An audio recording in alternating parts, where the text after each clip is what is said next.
El Negro. Cuento flamenco. Primera parte. Brujas era una de las más importantes ciudades de Flandes. A ella llegaban numerosos contingentes de mercaderes que iban a comprar los productos de la industriosa población para abastecer a las lejanas ciudades del centro y del sur de Europa. La ciudad, situada en medio de una verde llanura, tenía en la Edad Media un puerto muy activo. La floreciente ciudad flamenca debía su progreso a la actividad de muchos industriales y comerciantes, pero en ella vivían también familias aristocráticas. Estas eran dueñas de los campos vecinos y tenían espléndidos palacios ricamente amueblados. La ciudad estaba regida por un príncipe afable y cordial que apreciaba tanto a los orgullosos aristócratas como a los activos hombres de la industria y el comercio. Entre los mercaderes más ricos de Brujas se destacaba Hendrik, que mantenía relaciones con casi todos los príncipes de Europa, a quienes surtía de paños de la mejor calidad. Algunos de estos paños los importaba de otras ciudades en que estaba muy desarrollada la industria manufacturera. Un día de invierno, el señor Hendrik se paseaba muy inquieto delante de una de las puertas fortificadas de Brujas. Hacía mucho frío y el mercader tiritaba a pesar del abrigo de su pesada capa adornada de piel. El joven alabardero, que estaba de guardia en aquel sector, advirtió la intranquilidad del señor Hendrik y se le acercó. «Parece que estáis intranquilo e impaciente, señor. Os noto alterado. ¿Qué os pasa? ¿Os ocurre algo grave? ¿Puedo acaso seros útil en algo?» ¿Cómo no impacientarme si hace más de 2 horas que mi hijo debía haber llegado de Ostende? ¿Esperáis noticias, señor? Pues sí. Cobus partió ayer para dicha ciudad. Fue a averiguar si ha llegado un cargamento de piezas de terciopelo. La nave las trae desde Barcelona. Hace días que debía haber entrado en el puerto de Ostende. Paciencia, señor Hendrik. Veo que estáis tiritando de frío allá afuera. Os invito a entrar en la sala de guardia, señor. No, prefiero estar al aire libre a pesar del frío. Pero aceptaréis al menos un jarro de vino del Rin, señor. Os calentará por dentro. Bien, gracias, muchacho. Lo acepto con gusto. ¿Cómo te llamas? Baldovino, señor, respondió el joven. El mercader se disponía a hacer otras preguntas cuando el alabardero exclamó: «Se acerca un jinete. Quizás sea vuestro hijo, señor Hendrik». Efectivamente, es Cobus, respondió el anciano. Distingo su caballo blanco. Una vez llegado cerca del puesto de guardia de la puerta de la ciudad, el jinete gritó dirigiéndose al padre: «El barco ha llegado. Ha traído el cargamento, señor». «Santa Gúdula sea alabada», exclamó el viejo. «Esperaba con verdadera ansiedad ese terciopelo.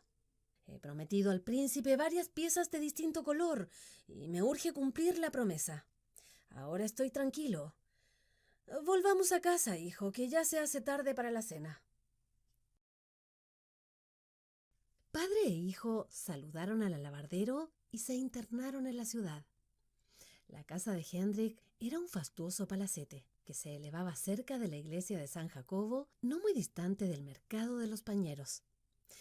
En ese sector, que era el centro comercial de la ciudad, estaban los depósitos del rico mercader, el cual estaba satisfecho de la marcha de sus negocios, que le permitían sostener un hogar donde su familia nadaba en la abundancia. Sus relaciones comerciales con príncipes y reyes de toda Europa le daban prestigio, pero una nubecilla persistente empañaba el ánimo de aquel afortunado hombre de negocios. Los aristócratas de Brujas se servían de él como proveedor, pero no le abrían las puertas de sus palacios como amigo. Como orgullo de casta, los nobles de la ciudad evitaban las relaciones amistosas con la clase media de la población, aun cuando ésta fuera educada, además de enriquecida. Hendrik criticaba acerbamente a los nobles, tanto en su casa como en compañía de colegas y amigos. pero en el fondo deseaba ardientemente tener un título de nobleza y alternar con aquellos orgullosos aristócratas. Cuando padre e hijo llegaron al palacete aquella tarde invernal, con la buena noticia de la llegada del cargamento esperado, la señora Hendrik los recibió refunfuñando desde una de las ventanas del piso alto. —¿Os parece buena hora esta para la cena? —dijo. —No aprenderéis nunca a ser puntuales. Una vez desmontados, los dos viajeros entraron en la casa y el viejo se encaró con su mujer. —No hay razón alguna para que refunfuñes por cualquier motivo. ¿Y cuántas veces te he dicho que no vociferes desde la ventana? ¿Qué opinión se formará de nosotros el vecindario? No me importa lo que piense la gente. Mira cómo viene nuestro hijo, embarrado hasta los ojos. ¿Es necesario que vaya él a cumplir tareas subalternas? ¿Debe viajar por esos caminos como si fuese el hijo de un pobretón? Quiero que mi hijo aprenda cómo se manejan los negocios, y para ello es necesario que empiece desde abajo. Un día me heredará y... —Madre, tengo hambre —interrumpió el joven para cortar la discusión de sus padres. No era la primera vez que marido y mujer exponían a gritos sus respectivos puntos de vista. El hombre quería hacer de su hijo un experto mercader para aumentar su hacienda y al mismo tiempo deseaba entrar en el círculo de la nobleza de la ciudad. La mujer, en cambio, era partidaria de gozar tranquilamente del producto del tráfico comercial y contentarse con la consideración social que la riqueza ya había procurado a la familia. Es una idea fija la tuya, argumentaba la mujer. ¿Cómo quieres alternar con esos aristócratas si no tienes título de nobleza? Y sin embargo, replicaba Hendrik, quiero que esos marquesitos arruinados se inclinen algún día ante nosotros. Papá, intervino Cobus, ¿cómo quieres que ello sea posible si nosotros no somos nobles? Es lo que yo digo y repito, agregó Vilda, que así se llamaba la esposa de Hendrik. ¿Por qué no te conformas con ser el más rico mercader de Flandes? ¡No me basta!, gritó Hendrik, golpeando sobre la mesa. Y diciendo esto, el viejo se encerró en su estudio para arreglar cuentas de su negocio. Pasaron varios días y una mañana el señor Hendrik se dirigió al Beffroi, un palacio situado frente a la plaza principal en el cual se reunían los mercaderes de la ciudad. A su paso, todo el mundo se inclinaba para saludarlo, porque por ser el negociante más poderoso, la suerte del mercado de paños y de otras mercancías dependían de su voluntad. Llegado que hubo a la plaza, oyó hablar de un artista prestigioso que estaba pintando el retrato del condestable. Hendrik, interesado por conocer al artista, dirigiéndose a un mercader amigo, le preguntó con vivo interés: ¿Y de qué artista se trata? Pues de un joven pintor. ¿Y cómo se llama? Me parece que su nombre es Juan. Dicen que es habilísimo. Pinta al óleo. Parece que a pesar de su juventud es muy apreciado por los nobles y sobre todo por el príncipe.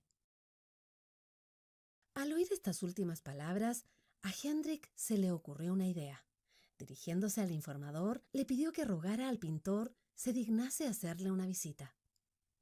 «Bien, seréis complacido, señor Hendrik», respondió el interpelado. «Esta misma noche Juan estará en vuestra casa. Mi hermano es amigo del joven pintor y éste no se negará a su ruego. Por otra parte, es un honor visitar vuestra casa, señor». Hendrik agradeció y se despidió del grupo.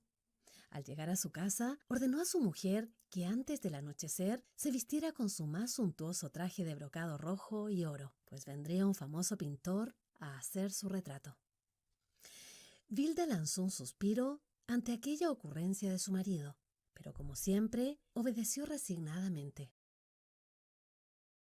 Hendrik se apercibió del asombro de su esposa y comenzó una larga explicación, destinada a señalar ante Vilda que la posición social adquirida en el comercio les imponía una serie de obligaciones sociales, Una de ellas, y tal vez de las más importantes, era precisamente la de participar de las costumbres extendidas ya a todas las ciudades de la próspera Flandes, de tener en su casa un retrato confeccionado por el más afamado y caro de los pintores.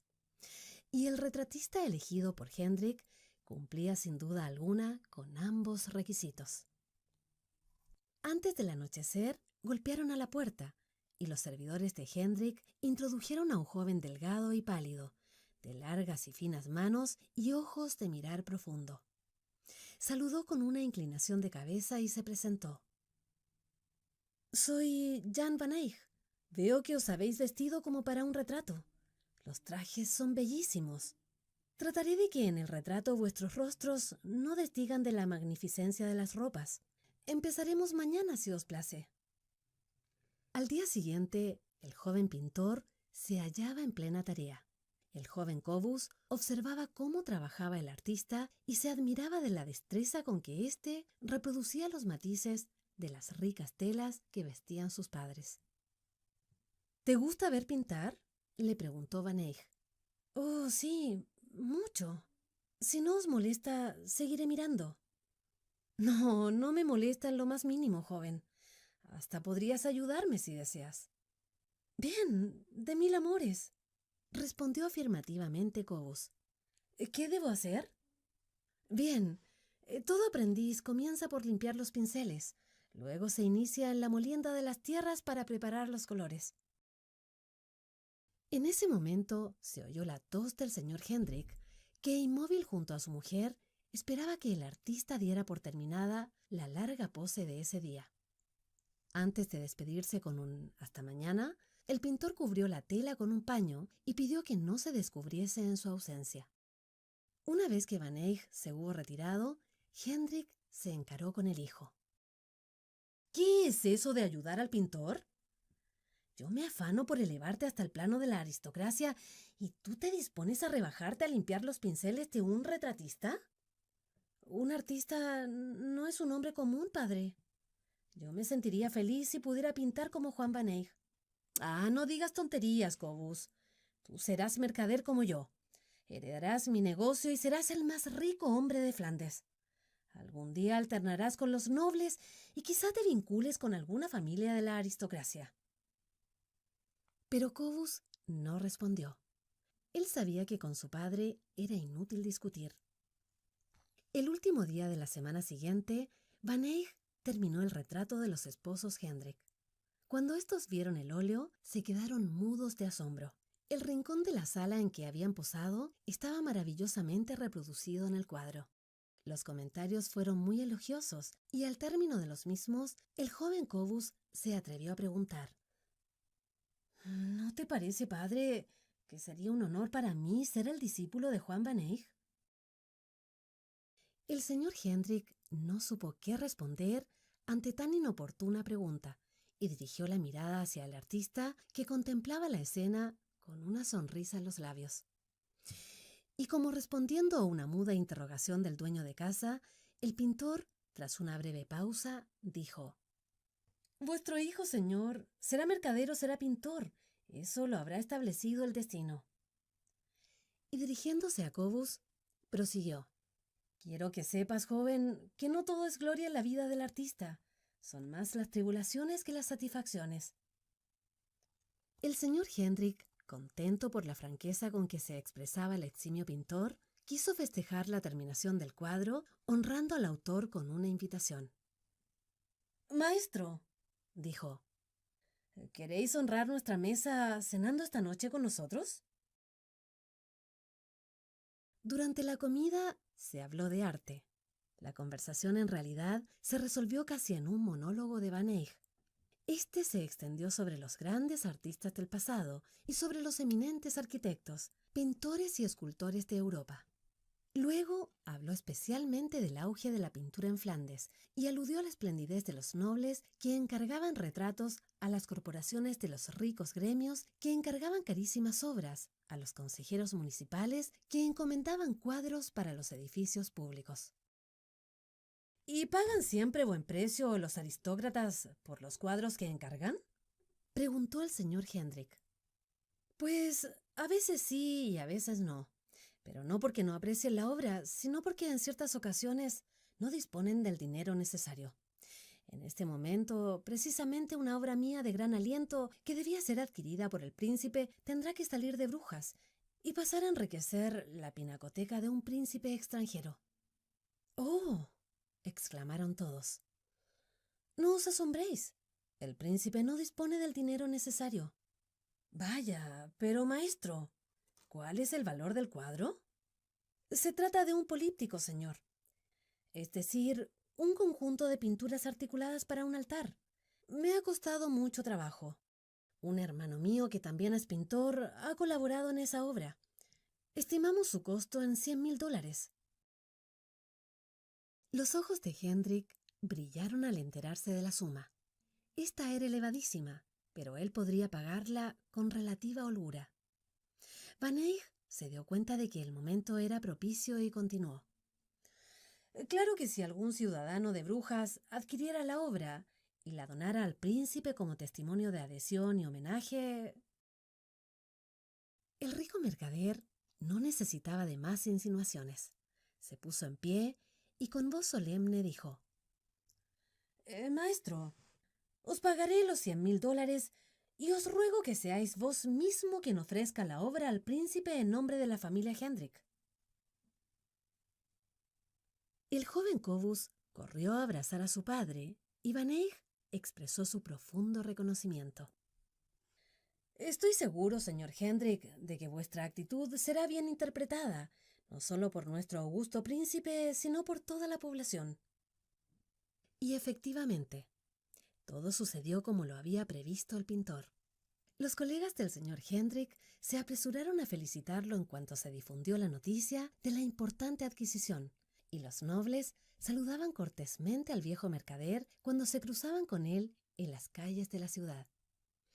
El príncipe dispuso que la obra Van Eyck adornara el altar principal de una importante iglesia de la ciudad y luego mandó llamar al generoso donante. Cuando el opulento mercader se presentó con su mujer y su hijo en la sala de audiencias, el príncipe quedó bien impresionado por las vestiduras y por las buenas maneras de los visitantes, que se inclinaron y esperaron las frases de bienvenida. Estas fueron muy amables. Mi querido Hendrik, tu gesto merece una recompensa. Has asegurado a Flandes la posesión de una obra maestra y con ello me has procurado una gran satisfacción. Mi reconocimiento será digno de tu generosidad, dijo. Días después, un mensajero llegó al palacete del mercader y entregó a éste un pergamino. Era un título nobiliario. Imposible describir la escena que tuvo lugar en el hogar del rico mercader. La felicidad más completa parecía haberse enseñoreado de aquella casa. Durante mucho tiempo llovieron las felicitaciones de amigos y conocidos de la ciudad, del condado y de lejanas tierras. Un mes más tarde llegó otro mensaje del príncipe. Este había establecido el día en que debía efectuarse la ceremonia de la investidura del espléndido mercader e invitaba a toda la familia a concurrir al palacio.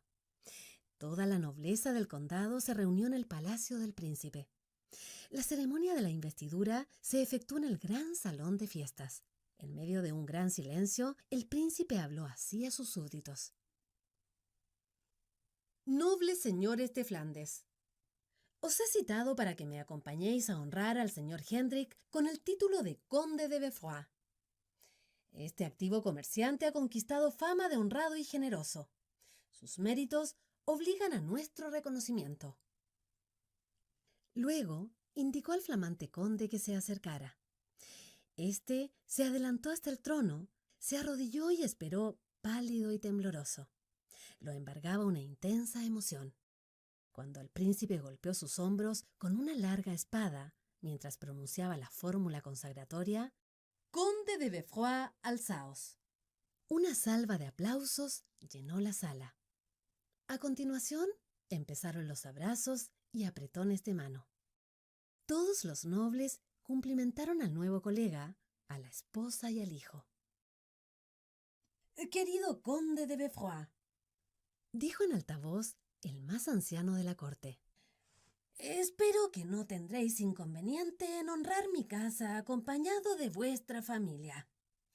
El sábado próximo tendrá lugar una fiesta en mi palacio, y me sentiría feliz si tuvierais a bien concurrir a ella.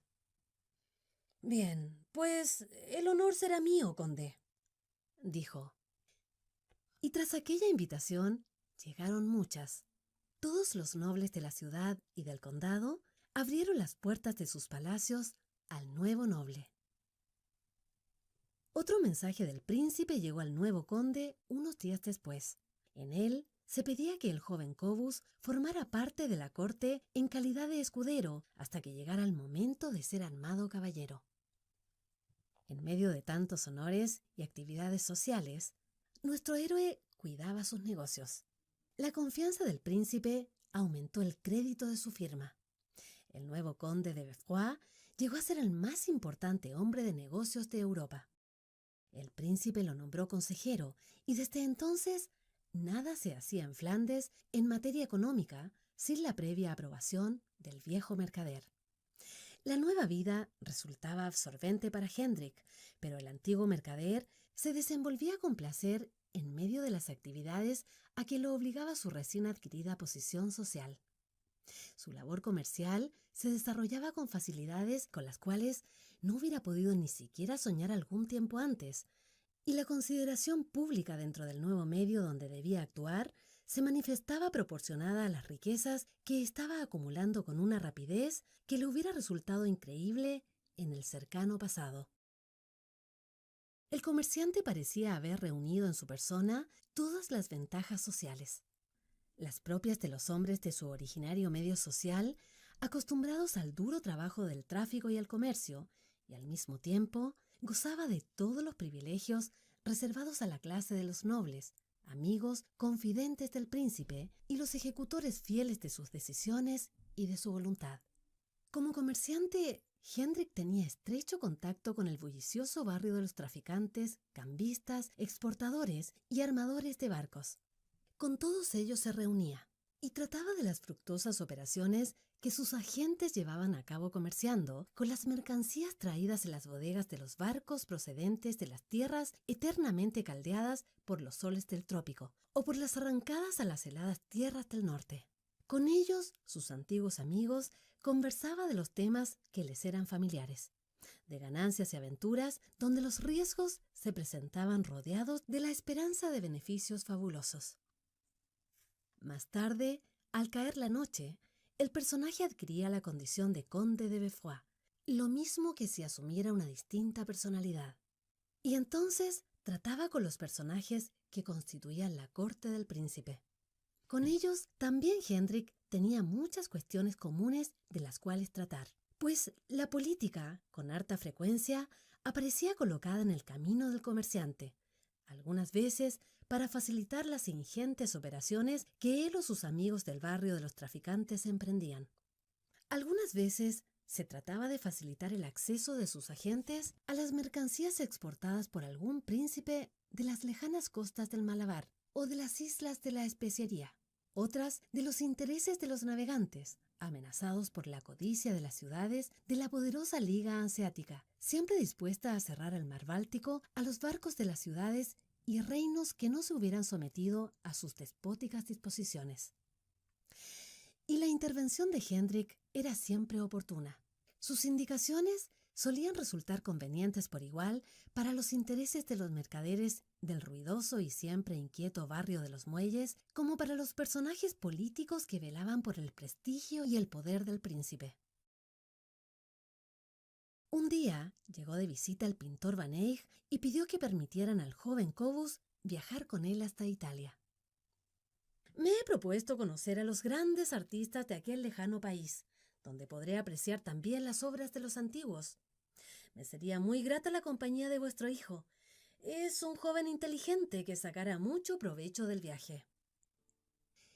El mercader, recién ennoblecido, se manifestó complacido por aquella distinción. Van Eyck había adquirido una fama que llegaba a todos los países de Europa. Príncipes, duques, condes y marqueses de todas partes lo llamaban a sus palacios para encargarle obras pictóricas. Cobus adquiriría conocimientos y experiencia viajando en compañía de tan eximio artista. Cobus inició los preparativos para el viaje con gran entusiasmo. Se cumplía así una de las aspiraciones de su vida: viajar, conocer a otra gente y al mismo tiempo enriquecer su cultura. Y nada mejor para ello que contar con la compañía de una personalidad como el pintor Van Eyck, que lo ayudaría a introducirse en el maravilloso mundo del arte. Días después, Vilda despedía a su hijo con lágrimas en los ojos. Ella sabía que con el hijo lejos y el marido ocupado en los negocios y en la corte, su vida se reduciría al gobierno de la casa en medio de una gran soledad. A ella le parecía que el palacete quedaba vacío. A medida que pasaban los días, una honda melancolía se iba apoderando de la buena mujer. De nada le servía el título de condesa y las reverencias y cumplidos de los cortesanos. La tristeza ensombrecía su rostro constantemente. Un día Hendrik, disgustado por el aspecto triste y melancólico de su mujer, se encaró con ella y exclamó: ¿Se puede saber qué te falta para ser feliz? Tienes riqueza, tienes bienestar, eres condesa. Todos te respetan, todos te reverencian. Pero un sollozo profundo de la señora interrumpió el discurso de su marido. La buena mujer se refugió en su cuarto y permaneció allí el resto del día. Eres una vieja ingrata. En lugar de agradecer los bienes que te he procurado, te empeñas en amargar y amargar mis horas con tus mudos reproches. Al oír tales palabras, Vilda explotó. ¿Qué es lo que has hecho de nuestro hogar? El hijo lejos y tú siempre fuera de casa por tus malditos negocios o por los asuntos de la corte. Yo me siento sola, abandonada. No me halagan las reverencias de la gente, ni me satisfacen las sonrisas hipócritas de los cortesanos. El conde iba a replicar, rojo de cólera, pero su mujer no le dio tiempo. Salió del comedor y corrió a encerrarse en su cuarto. El pobre conde quedó consternado. No sabía qué hacer para ganar su voluntad.